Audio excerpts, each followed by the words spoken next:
서로 인사하겠습니다. 잘 오셨습니다. 환영합니다. 축복합니다.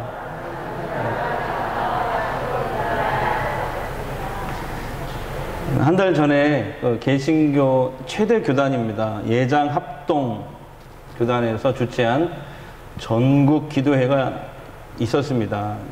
새 에덴 교회당에서 열렸는데요. 이때 설교자가 세 사람이었습니다. 소강석, 오정현, 이찬수 목사님이었습니다. 이 세 분은 나름대로 한국교회에 큰 영향력을 끼치는 그런 목사님들입니다. 그날 세 분이 몇 분씩 이렇게 연속 설교를 하셨는데, 오정현 목사님은 그 새 에덴 교회가 크고 화려하게 지었잖아요. 그 새 에덴 교회당을 감탄하면서 50년 후에도 100년 후에도 잘 되라고 축복을 했습니다. 근데 뒤이어서 나온 이찬수 목사님은 오정현 목사님과는 정반대의 설교를 하셨습니다. 그게 지금 교계에 뜨거운 이슈가 되고 있습니다. 두 분의 설교를 잠시 영상으로 한번 보겠습니다. 저는 이 교회 앞으로 50년, 100년 잘 되기를 바랍니다. 헌당 시간은 날 소를 20마리를 잡았어요. 소머리 국밥 15,000명분. 그게 뭐 좋다 나쁘다를 떠나서 교회는 잔치하는 곳이, 두 번째 차별금지법 동성애 막아야만 하는 것입니다. 세 번째로는 극단적 이슬람 막아야 하는 것입니다. 네 번째는 공산주의, 사회주의, 잘못된 사회주의 막아야만 하는 것입니다. 다섯 번째는 엔티 기독교를 막아야만 하는 것입니다. 정치도 관여하고 뭐 경제도 관여하고 뭐 여기도 간섭하고 저기도 훈수 뜨고 다 좋은데, 젊은 애들이 우리를 볼 때, 목사들을 볼 때 저건 아니라고 생각해서 교회를 떠나면 어떡할 거냐고요. 얼마나 교회가 은혜로우면 이런 아름다운 예배당을 만드실 수 있습니까? 근데 50년 뒤에 안 채워지면 어떡할 겁니까? 여기에 유럽에 그게 다 술집으로 바뀌고 막 그런 데는데 안 두려우세요? 네, 이찬수 목사님의 설교를 다 들어보면은 이런 내용입니다. 지금 많은 젊은이들이 교회를 혐오하고 있답니다. 혐오하고 교회에 나오지 않거나 떠나가고 있는데, 과연 50년 후에 한국교회의 미래가 있겠느냐, 이런 설교였습니다. 그래서 우리가 정말 회개하지 않으면, 지금 우리가 회개하지 않으면 주님으로부터 죽었다는 평가를 받았던 4대 교회처럼 한국교회가 될 것이다. 이제 하나님 말씀대로 우리가 살지 않는 모든 죄를 회개해야 된다라고 예언자적인 설교를 하셨습니다. 근데 이 설교를 하고 난 다음에 이찬수 목사님의 설교가 어떤 분들에게는 굉장히 불편하게 들렸습니다. 근데 또 어떤 분들에게는 한국교회의 현 주소를 진단하고 위기에 처해 있는 한국교회를 위한 예언자적인 설교였다, 사이다 같은 설교였다, 뼈 때리는 설교였다라고 말을 합니다. 저도 그렇게 생각합니다. 한국교회가 지금 위기를 맞게 된 것은 뭐 코로나나 이런 외적인 것도 있지만, 가장 근본적인 것은 많은 성도들이, 교회를 이루고 있는 많은 성도들이 세상의 본이 되지 못하는 겁니다. 하나님의 백성답게 살지 못하는, 거룩함을 잃어버려서입니다. 예수님 말씀대로 마치 맛을 잃어버린 소금처럼 교회가 사람들에게 버려지고 짓밟혀지고 있는 것입니다. 정말 우리가 회개하고 하나님 자녀답게 사는 삶, 이 거룩함을 회복하지 못한다면 50년 후에 한국교회 미래는 불투명할 수밖에 없습니다. 그런데 오늘 말씀해 보니까 3,500년 전 하나님께서도 출애굽한 이스라엘 백성들에게 이 거룩함을 매우 강조하셨습니다. 하나님은 출애굽한 이스라엘 백성들을 2달 만에 시내산 아래로 인도하십니다. 그곳에서 계속 반복하지만 하나님이 이스라엘 백성들과 시내산 언약을 맺었습니다. 시내산 언약은 결혼 서약과 같은 거라고 말씀드렸습니다. 이런 내용이에요. 전에 살펴봤지만 너희는 내 말을 잘 듣고 율법을 잘 지켜 행하라. 그러면 너희가 이 세상에서 제사장 나라 거룩한 백성이 될 거야. 그리고 나는 너희의 하나님이 될 것이다. 이게 시내산 언약입니다. 하나님은 신부가 된 이스라엘 백성들을 너무너무 그때부터 보고 싶어 하셨고 사랑하셨습니다. 그래서 이스라엘이 사는 한가운데로 아예 들어가서 하나님이 살기로 작정을 하셨어요. 그래서 이스라엘 백성들에게 만들라고 하신 게 뭐예요? 이동식 하나님의 집, 바로 성막입니다. 계속해서 제가 지금 한 4주째 강조하는 것 같아요. 예. 성막이 6개월에 걸쳐서 완성이 됩니다. 그러자마자 하나님은 시내산 꼭대기에 계셨던 그 하나님이 성막 지성소로 후다닥 내려오십니다. 지성소로 임재하십니다.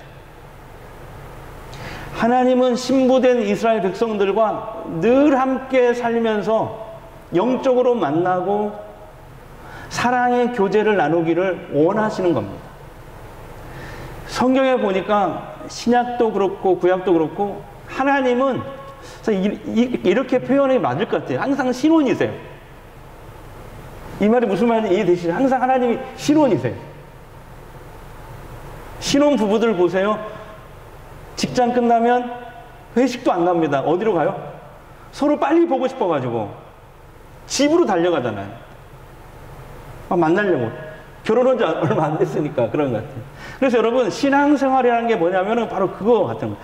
하나님과 우리가 영적으로 만나고 대화하고 하나님 말씀을 듣고 그리고 사랑의 교제를 나누는 것. 이게 신앙생활이에요. 그러니까 예배 드리고 기도하고 찬송 부르고 말씀에 귀 기울이고 성령을 따르는 삶은 하나님을 만나고 교제하기 위한 중요한 통로입니다. 수단이에요, 수단. 신앙생활의 본질은 우리가 하나님과 영적으로 만나는 거예요. 늘 동행하는 겁니다. 대화하는 겁니다. 하나님 말씀을 듣는 것입니다. 교제하는 것입니다. 이게 신앙생활이에요. 자, 시내산 꼭대기에서 성막으로 내려오신 하나님은 곧바로 이제 지성소에서 저 법궤 위에서 말씀하신다고 했잖아요. 모세를 부릅니다. 지성소로 모세를 불러요. 성막 짓고 나서 하나님이 이사하신 다음에 제일 먼저 한 일이 모세를 부르는 일이었어요. 그러면서 율법을 계속해서 말씀하시는데 그게 레위기 말씀입니다. 네. 하나님의 집 짓고 이사 와서 제일 먼저 모세를 통해서 주신 게 레위기 말씀이에요. 레위기 말씀 1장부터 27장까지 말씀을 한마디로 제가 요약해 드릴게요. 잘 들어보세요. 모세야, 나는 이스라엘 백성들과 늘 만나고 싶고 대화하고 싶고 사랑의 교제를 나누고 싶단다. 그런데 나와 지속적인 만남을 위해서는 너희가 두 가지를 꼭 지켜야 돼. 그것은 하나는 성막에 올 때마다 속죄 제사를 드려야 돼. 그 다음에 너희는 거룩해야 된단다. 이렇게 얘기한 거예요. 그래서 레위기 1장부터 레위기를 크게 두 부분으로 나눌 수 있어요. 1장부터 16장까지는 속죄 제사에 관한 그런 내용입니다. 한마디로 얘기합니다. 그 다음에 오늘 설교 범위 17장부터 27장까지는 성결법이라고 하거든요. 근데 이걸 가만히 들여다보면 뭐냐면 거룩함에 대한 말씀입니다. 네. 그러니까 지난주하고 오늘하고 레위기 말씀이 끝나는 거예요, 여러분. 그러니까 예배 한번 결석하면은 그냥 후딱 지나가 버려요. 예. 자, 1절과 2절 본문 보겠습니다. 먼저 시작. 여호와께서 모세에게 말씀하여 이르시되 너는 이스라엘 자손 온 회중에게 말하여 이르라. 너희는 거룩하라. 이는 나 여호와 너희 하나님이 거룩함이라. 다 같이 너희는 거룩하라. 그러니까 하나님은 이스라엘 백성들이 하나님과 지속적으로 만나고 영적으로 교제하기 위해서 두 가지를 요구하신 거예요. 뭐예요? 속죄 제사, 거룩함. 이게 레위기예요. 쉽죠? 예. 그래서 레위기 17장부터 27장까지 성결법인데 다 이 거룩함에 관한 말씀이에요. 근데 오늘 우리가 읽은 본문 레위기 19장만 읽었거든요. 그것도 다 읽어야 되는데 그냥 18절까지만 읽었어요. 자, 오늘 레위기 19장 말씀은요, 요약한 율법, 요약한 토라라고 불리는 그런 장입니다. 그래서 전통적으로요, 이스라엘 백성들은 이 레위기 19장 말씀을 매우 소중하게 여깁니다. 그래서 모일 때마다, 중요한 행사로 예배로 모일 때마다 항상 이 레위기 19장 말씀을 아까 우리 김경수 집사님 읽고 같이 읽었잖아요. 그런 것처럼 계속 읽는 거예요. 모일 때마다. 이거 읽고 시작하는. 모일 때마다. 그리고 어떤 책에 보니까 지금 미국에 사는 유대인들 회당에 모이는데 모일 때마다 레위기 19장 말씀을 낭송한대요. 지금 세계를 움직이는 그룹이 그 유대인, 미국에 사는 유대인들이에요. 600만 명. 미국에 600만, 이스라엘에 600만 있거든요. 그 사람들 세계로 움직이는 거, 주물르는 거예요. 근데 그 사람들이 모일 때마다 뭘 읽는다고요? 이 레위기 19장 말씀을 낭송한대요. 자, 그런데 오늘 레위기 19장 말씀은요, 하나님이 요구하시는 거룩이 과연 무엇이냐? 이것을 잘 보여주는 말씀입니다.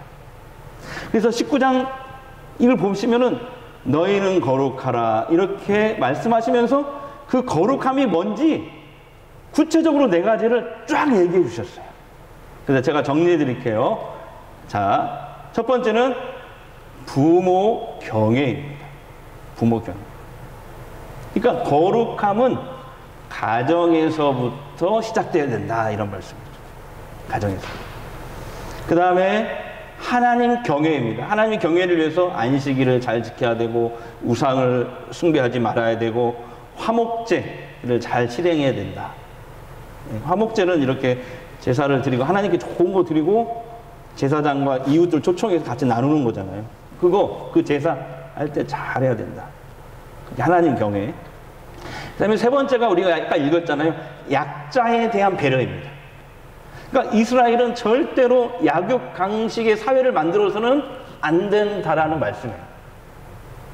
약자를 배려하는 그런 사회를 만들어야 된다. 그래서 구체적으로 하나님이 말씀해 주는 게 뭐냐면, 추수할 때 밭에 내 귀퉁이에는 낫을 대지 말라. 거긴 남겨둬라.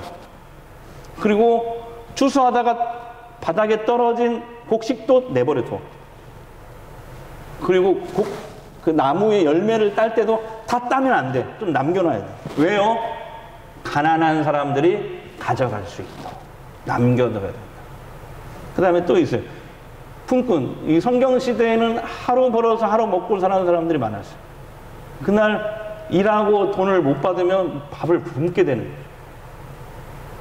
가난한 사람들은 그날 저녁에 종일 굶고 일하고 저녁에 먹는 거예요. 그 받아가지고.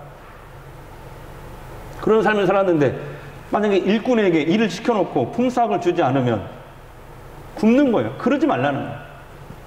해가 지기 전에 반드시 일을 시켰으면 품삯을 줘야 된다. 이런 내용이 있고요. 그 다음에 장애인은 배려해야 된다. 또 이런 얘기 있어요. 재판할 때 억울한 사람이 없도록, 뭐 가난한 사람이라고 해서 뭐 봐주고 돈 있는 사람이라고 해서 조금 유리하게 해주고, 이게 절대 안 돼. 유전 무죄, 무전 유죄가 되면 안 돼. 공평하게 억울한 사람이 없도록 재판을 해야 돼. 이런 말씀이 있고요. 그 다음에 우리가 아는, 우리 기독교가 아주 표어로 삼고, 예수님도 이 19장 말씀을 인용한 거예요. 내 이웃을 내 몸과 같이 사랑하라. 그 말씀이 여기에 나오는 거예요. 그죠? 예수님 말씀인 줄 알았더니 레위기 19장에 나오는 하나님 말씀이었어요. 형제와 이웃을 도와주고 사랑하라. 그 다음에 네 번째가 뭐냐면, 우리가 읽지 않았는데 19절부터 내용인데요. 하나님이 제정하신 각종 규례를 잘 지켜야 됩니다. 무슨 말입니까? 하나님은, 하나님의 백성들이 삶의 모든 영역에서 하나님의 말씀을 지키며 하나님의 자녀답게 사는 이 거룩함을 드러내기를 원하시는 것입니다.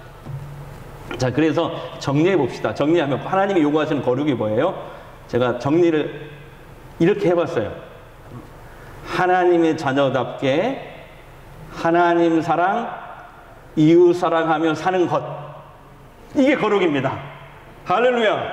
예, 하나님의 자녀답게 하나님 사랑, 이웃 사랑하며 사는 것.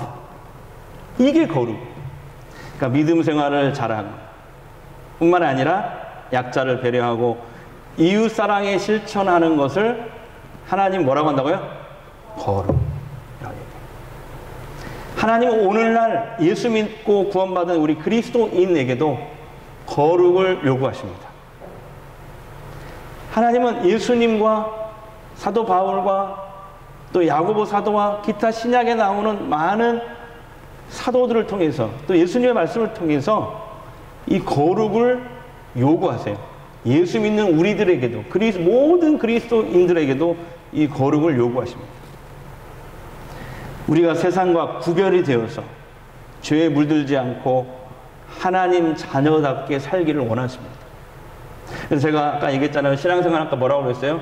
하나님과 영적으로 만나고 대화하고 말씀을 듣고 또 내가 얘기하고 대화하고 날마다 동행하고 교제하는 것. 이게 신앙생활이랍니다.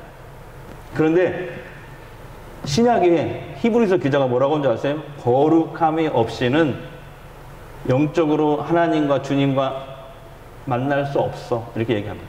자, 히브리서 12장 14절 보겠습니다. 모든 사람과 더불어 화평함과 거룩함을 따르라. 이것이 없이는 아무도 주를 볼 수 없다. 이렇게 얘기하고 있습니다. 사도 바울은 신약시대 초대교회를 이끌었던 전세계 복음을 전했던 이 사도 바울은 너희는 거룩하라는 이 레위기 19장에 있는 이 하나님의 말씀을 그리스도인들에게 적용을 하면서 뭐라고 얘기했냐면 이 거룩이란 단어를 이렇게 얘기했어요. 예수님 닮아가기. 전문 용어로 성화. 예수님의 성품과 삶을 닮아가기. 그리고 성화라고 표현을 했습니다. 자, 구원을 이루는 삶, 이 성화거든요. 자, 빌립보서 2장 12절 사도 바울의 가르침입니다. 그러므로 나의 사랑하는 자들아, 너희가 나 있을 때뿐만 아니라 더욱 지금 나 없을 때 항상 복종하여 두렵고 떨림으로 너희 구원을 이루라. 예수 믿고 구원받았으니까 끝, 이게 아니에요. 구원받았으니까 그 구원받은 자녀답게 하나님의 백성답게 구원을 이루어야 돼요. 이것을 거룩이라고 얘기하고 또 사도 바울은 예수님 닮아가기 성화라고 얘기합니다. 그런데 사실 거룩하게 살다, 예수님을 닮아간다, 성화의 삶을 산다, 말만 들어도 부담스럽습니다. 그래서 여러분 교회에서 어쩐 줄 아세요? 은혜는 인기가 있어요. 은혜하면 막 아멘 막 그럽니다. 왜냐하면 내가 별로 자격이 없어도 하나님 주시거든. 그러니까 은혜는 인기가 있는데 성화는, 거룩은 인기가 없어요. 왜 그런 줄 아세요? 거룩, 예수님 닮아가기, 성화는요 자기 못된 성품과 죄를 날마다 십자가에 못 박아야 되거든. 자기를 날마다 점검해야 되거든. 행함이 있어야 되거든. 여러분, 고백이 쉬울까요? 고백대로 사는 게 쉬울까요? 설교가 쉬울까요? 설교한 대로 사는 것이 쉬울까요? 당연히 입으로만 믿는 것이 쉽습니다. 그래서 우리가 다 그러잖아요. 은혜는 좋은데 행함은 어려워. 너무 어려워. 행함은. 은혜만 받았으면 좋겠어. 어디 그냥 산에 올라가서 기도원 가서 그냥 은혜만 받았으면 좋겠어. 근데 그건 기독교가 아니에요. 날마다 자신을 살펴서 스스로의 잘못된 성품과 죄악을 날마다 십자가에 못 박지 않으면 이 거룩, 성화, 예수님 닮아가기, 구원을 이루는 삶을 살 수가 없습니다. 근데 이 성화의 삶, 거룩한 삶, 예수님을 닮아가는 삶은 사실 고통스러울 때가 많아요. 고통스러울 때만. 자기 자신에게 채찍질을 하는 거거든요. 사장의 칼날을 자기 자신에게 걷는 거. 쉬운 일이겠어요. 고통스럽습니다. 우리 교회 이야기는 아니고요. 서울의 어느 교회 이야기를 책에서 읽은 적이 있습니다. 어떤 성도가 그냥 주일날 예배를 은혜 충만하게 드리고 집으로 돌아가려고 이제 축도가 끝나자마자 나왔어요. 차를 어디다 받쳤냐면은 교회 주차장 꽉 차가지고 교회 근처 그 공터 주차장에다가 차를 댔대요. 근데 이제 집에 가려고 차를 타려고 딱 하는데 어라 자기 차 앞에 다른 차가 딱 이중 주차가 되어 있는 거예요. 여러분 보통 이중 주차할 때는 어떻게 합니까? 핸드브레이크를 이렇게 풀어놔야 하잖아요. 그런데 핸드브레이크가 올려져 있는 거예요. 잠겨 있어요. 그래도 전화번호가 있어서 전화를 했대요. 전화를 해보니까 교인은 아니고 근처에 사는 불신자들이에요. 근데 이 성도님이 조금 성질이 급한 성격이었대요. 아니 빨리 집에 가야 되는데 말이야 못 가니까 짜증이 났대요. 그래서 전화 받고 차 주인이 나왔길래 바로 그냥 삿대질부터 하면서 불평을 하기 시작했대요. 핸드 브레이크를 풀어놔야지 잠그면 어쩌란 말이냐 하면서부터 막 불퉁불퉁 뭐 했대요 이분이. 근데 그분이 이제 이렇게 가만히 듣고 있다가 성도님의 차를 이렇게 보니까 거기에 성경책이 이렇게 딱 앞에 놓여 있거든. 그때부터 그걸 봤나 봐요. 그걸 보더니 덥대로 큰 소리를 그러더래요. 아니 아주머니 내가 전화해가지고 지금 곧바로 나왔잖아요. 하여튼 믿는 사람들이 더요 하면서 꽝 닫고 그냥 갔다는 거야. 자, 제가 여러분께 한번 묻겠습니다. 이 성도님에게 예배의 능력이 있는 겁니까? 말씀의 능력이 있는 겁니까? 거룩함이 살아있는 겁니까? 성경을 안다고 거룩해지지 않습니다. 예배를 드린다고 거룩해지지 않습니다. 기도만 한다고 거룩해지지 않습니다. 알고 배운 그 말씀을, 은혜 받은 말씀을 단 한 말씀이라도 헌신과 결단으로 적용하지 않으면 말씀의 능력이 나타나지 않습니다. 거룩이 나타나지 않습니다. 여기 계신 분들은 믿음의 능력, 말씀의 능력, 거룩의 능력이 날마다 나타나기를 주의 이름으로 축복합니다. 그러려면 오늘 레위기 19장 말씀처럼 예배뿐만 아니라 우리의 가정과 일터와 일상에서도 하나님의 거룩이 우리의 삶을 통해서 배어나와야 돼요. 우리가 거룩하신 하나님을 전도하면서 내가 거룩하지 못한다면 자비와 용서의 하나님을 전하면서 전하는 나는 세상 사람들보다 더 고집스럽고 교만하다면 누가 하나님을 믿겠습니까? 주변 사람들이 나를 보고 너를 보니까 네가 믿는 예수님 괜찮은 분인 것 같아. 네가 다니는 전주 성공학교에 좋은 곳일 것 같아 라고 말을 한다면 여러분은 거룩과 성화의 중간 단계쯤 가 있는 것입니다. 그러나 오늘 한번 우리가 돌아봅시다. 만약에 내 주변에 있는 사람들이 자꾸 교회를 욕하고 예수님을 인정하지 않는다면 그것이 혹시 나 때문은 아닐지 생각해 보십시다.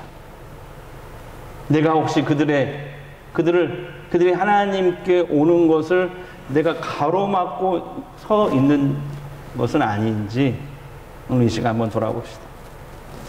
그리스도는요, 사람들에게 교회와 연결되는 유일한 통로이면서 교회를 들여다 볼 수 있는 열쇠 구멍입니다.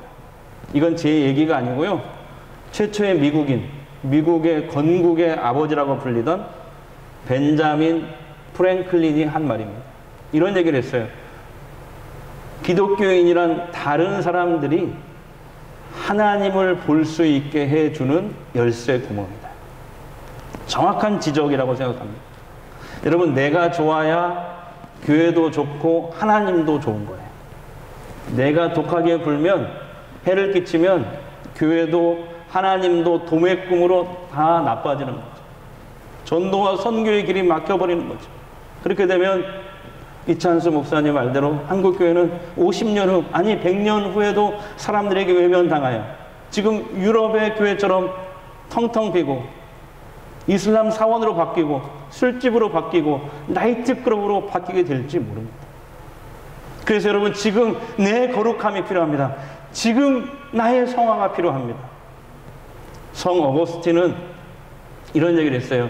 나를 알고 있는 이웃들에게 내가 어떤 사람으로 기억되고 싶어 할까를 스스로에게 물어보는 것이 이 거룩함과 성화의 첫 출발점이다라고 말했습니다.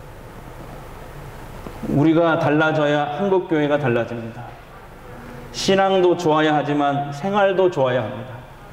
기도도 잘해야 되지만 생활도 좋아야 합니다. 기도한 만큼 생활로 살고 믿는 것만큼 행동으로 실천하는 것입니다. 우리의 믿음이 진짜임을 우리의 삶 속에서 보여줘야 됩니다. 말 잘하는 것만큼 잘 살아야 됩니다. 이제 한국교회가 사는 길은 딱 하나입니다. 거룩함을 회복하는 것입니다.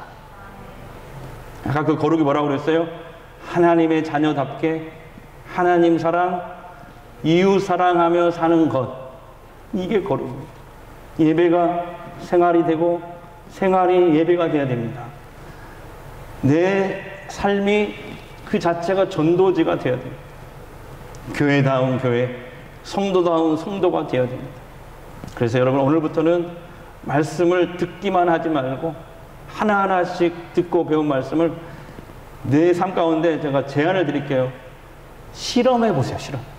믿어지든지 안 믿어지든지 한번 들은 말씀을, 배운 말씀을 하나씩 작은 것부터 실험해 보세요. 실험. 이게 실험. 말씀을 듣기만 하면, 은혜만 받고 끝나면 아무런 말씀의 능력이 나타나지 않아요. 마치 이런 거하고 똑같아요. 호신술을요, 이론으로만 배워, 책으로만 배워.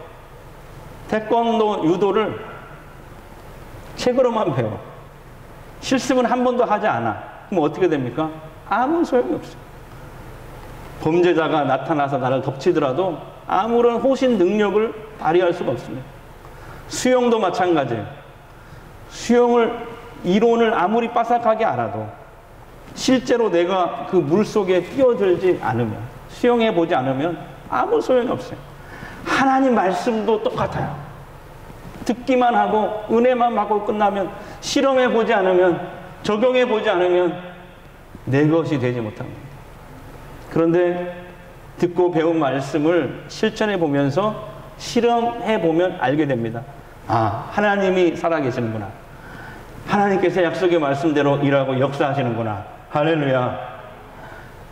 특히 하나님 사랑, 이웃 사랑하라는 말씀에 삶을 적용하고 실천하면서 실험해 보세요. 성경을 봐도 그렇고 그동안 살아오면서 느낀 것도, 경험한 것도 그런데 하나님이 가장 기뻐하시는 건 말씀대로예요. 적은 것이라도 나누고 선교하고 전도하고 구제하는, 그러니까 하나님 너무 기뻐하시는 거예요. 이런 말씀도 하셨어요. 가난한 자를 구제하는 것은 하나님께 구워드리는 일이니 저가 반드시 갚아주시리라. 그것을 실천할 때 말씀의 능력이 나타나고 거룩이 살아나는 것입니다. 하나님이 원하시는 거룩한 성도들 되셔서 작은 거라도 나누고 베풀고 약자들을 배려하고 이웃 사랑을 실천해서, 그것만 또 하면 안 되죠. 믿음 생활도 잘해서, 하나님 사랑, 믿음 생활도 잘해서 세상에 선한 영향력을 끼치는 그런 인물들이 되십시오. 예. 그래서 내 주변 사람들이 여러분 때문에, 나 때문에 잘 되고 복받고 회복되고 구원 얻기를 소망합니다. 그렇게 거룩을 회복하셔서 축복의 통로로 하나님께 쓰임 받으십시오. 하나님의 자녀답게 하나님을 사랑하고 이웃을 사랑하는 것, 이 거룩을 회복하는 우리 전주 성광교회 모든 성도들이 되시기를 주의 이름으로 축복합니다. 우리 믿음으로 사는 자는 하늘 위로 받겠네. 무슨 일을 만나든지 만사형 통하리라. 무슨 일을 만나든지 만사형 통하리라.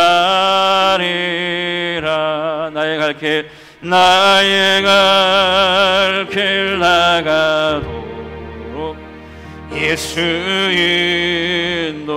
인도하시니 내 주 안에 있는 긍휼 어찌 의심하리요. 믿음으로 사는 자는 하늘 위로 받겠네.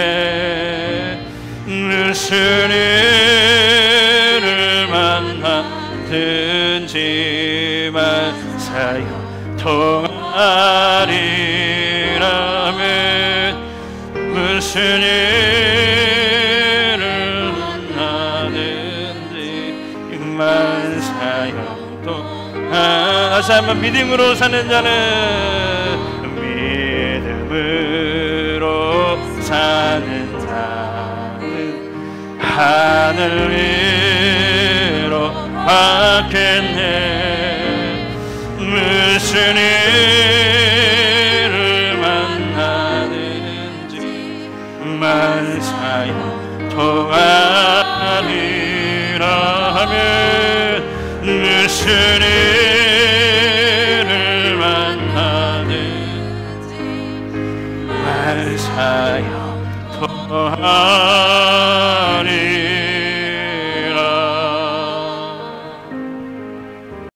기도하겠습니다. 말씀을 듣기만 하였습니다. 실천하는 일에 소홀했습니다. 하나님, 이런 우리들을 용서하여 주시옵소서. 지금 한국교회가 신뢰를 잃어버리고 마치 맛을 잃은 소금처럼 사람들에게 짓밟히고 있습니다. 이것은 우리의 죄악 때문입니다. 하나님, 우리의 죄악을 용서하여 주시옵소서. 하나님 자녀답게 살지 못하고 믿음으로 살지 못하고 말만 하고 이웃사랑을 실천하지 못한 거룩함을 잃어버렸습니다. 주여, 우리를 용서하시고 다시 우리를 성령으로 일으켜 세워 주시옵소서. 우리를 이 시간 사로잡아 주시고 듣고 배운 말씀이 내 삶 가운데 실천되고 실험되고 적용하여서 말씀의 능력, 경건의 능력, 거룩함의 능력, 성화의 삶이 회복되게 하여 주시옵소서. 거룩의 능력을 회복해서 우리가 우리 주변에 선한 영향력을 끼치고 살리고 회복시키고 한국교회를 회복시키는 하나님이 기뻐하시는 주의 백성들 되게 하옵소서. 예수님 이름으로 기도합니다.